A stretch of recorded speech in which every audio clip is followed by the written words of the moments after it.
The Denver Nuggets have tricked the NBA. Not only did they go out and get Bruce Brown, who was a huge piece to their championship team a couple of years ago, but they're able to bring in Cam Johnson as well for just Michael Porter Jr., a guy who's disappeared in the playoffs for the last 2 years. I understand he was injured, and a first-round pick. And Cam Johnson is a better defender, more consistent, a better playoff player just from his days in Phoenix.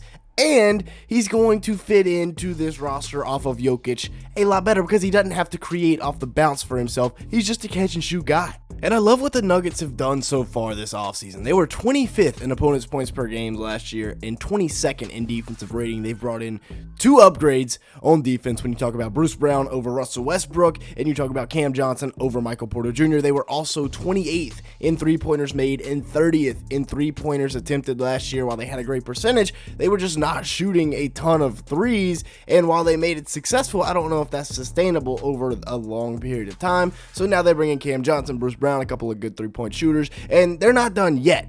But what they have done so far is fantastic. Of course, they bring in Cam Johnson, who's a terrific catch-and-shoot guy. That's really what he's known for. He's catching off the move, catching stationary. He can create for himself off the bounce a little bit, but this is his bread and butter, the three-point shot. We've seen him being effective 3-and-D wing on a championship caliber team down in Phoenix before, and that was way earlier in his career. So now, in a later stage of his career, pretty much in his prime, because he is 29 now, this is what you're going to get out of Cam Johnson. You know what you're getting. You're getting about 19 points a game, 4.3 rebounds, 3.4 assists, and a steal on 48% shooting from the field, 39% from 3 on 7 attempts a game. Pretty much a more consistent Michael Porter Jr. that is better defensively. The playmaking is also better than MPJ as well. Right here, they're going to run him off of a little screen, a little DHO. He's going to attract the defense, make both of them commit to him, and then dump it off to Ben Simmons for the easy layup. And then right here, once again, rejects the screen and finds, I believe that's Dorian Finney-Smith cutting back door for the easy reverse layup. This time, they've got him running off of a stagger screen on the opposite side. They're going to be attacking Zach Edey coming downhill, and as he curls the screen, he's got Santi Aldama on him, keeps him on his shoulder, and gets to that left hand and finishes nicely. The finishing is actually pretty solid, even though he's not the best athlete in the world. He is really a below-the-rim finisher, and what I mean by that is he's not going to go dunk on anybody, right? Even though he's 6'8", he's not going to go dunk on anybody. He's going to stick to his finesse finishing around the rim, and then he's also got some off-the-bounce abilities. This is tough right here. Getting to his spot off this screen, and that's Aaron Gordon. That's one of the best perimeter defenders in the league, and he's going to stick it right in his face, and then a little shot fake, get by Jay Huff here down the baseline, and a two-hand jam. And then defensively, he's also pretty solid, and that's why they're loving to bring him in. He is 6'8" with a 6'10" wingspan, and he doesn't even have to guard the point of attack defender anymore. He can guard the second guy, because now you've got an elite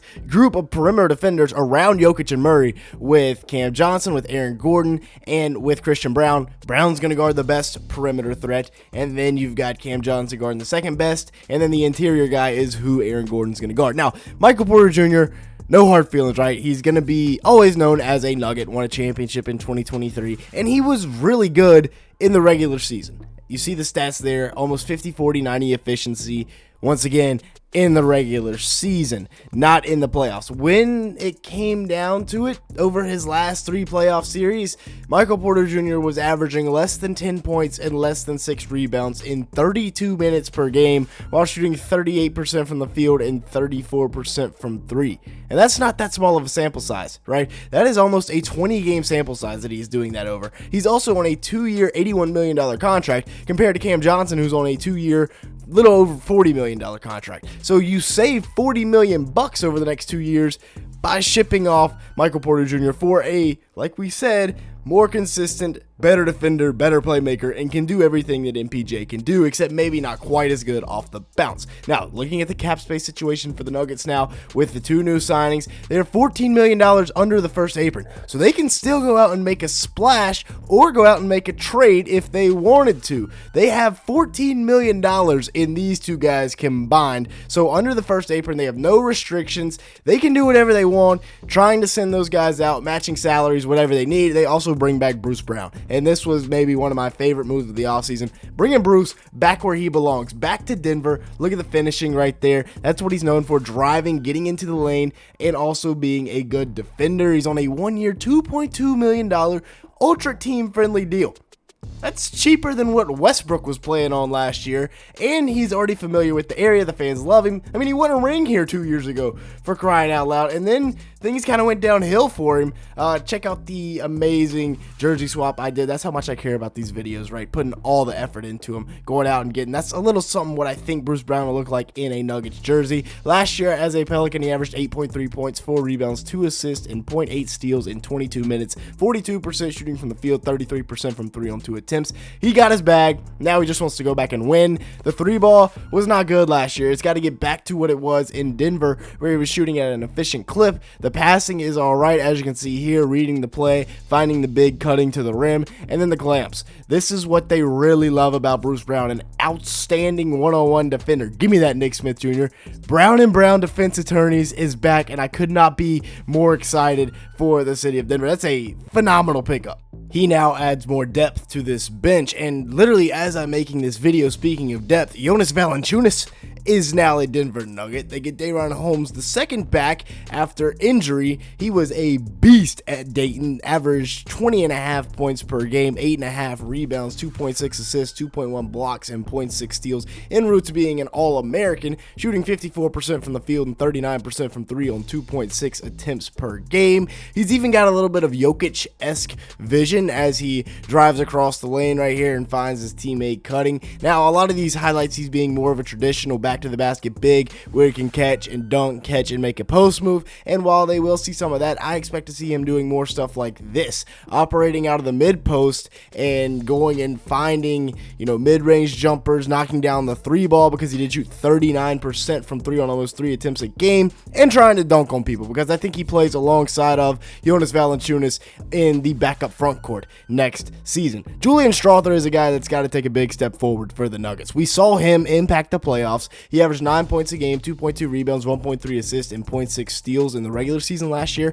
being a regular part of the rotation, shooting 43% from the field and 35% from 3. But we saw him, like I said, come in Game 6 and completely flip that game on its head in a matter of minutes. He will be 23 years old next year, so he's still very young, still on his rookie contract, and if he's wanting a big-time rookie extension, he's got to have a big-time season, and I think that's some motivation going into this season. And then Valanciunas, who, like I said, if I wouldn't check my phone, he wouldn't have been in this video. He's now a Denver Nugget as well, and they flipped Dario Saric for Jonas Valanciunas, a 6'11", 265-pound bully in the paint with a 7'6" wingspan. He averaged 10.4 points a game, 7.7 rebounds, 2 assists, and 0.6 steals in 19 minutes per game last year.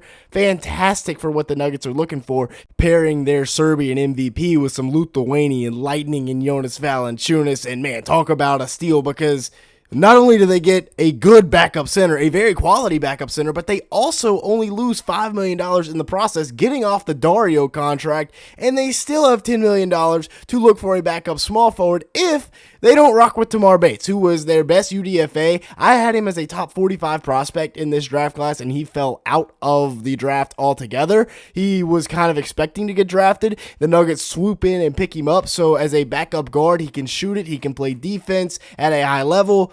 Maybe he gets some time for the Nuggets next year, but right now, the Nuggets are cooking. Who let them get away with this? With that being said, that's going to be it for today's video. Thanks so much for watching. Make sure to hit the like button. Leave me a comment down below and hit that subscribe button if you did enjoy at any point. And with that being said, thanks so much for watching today's video.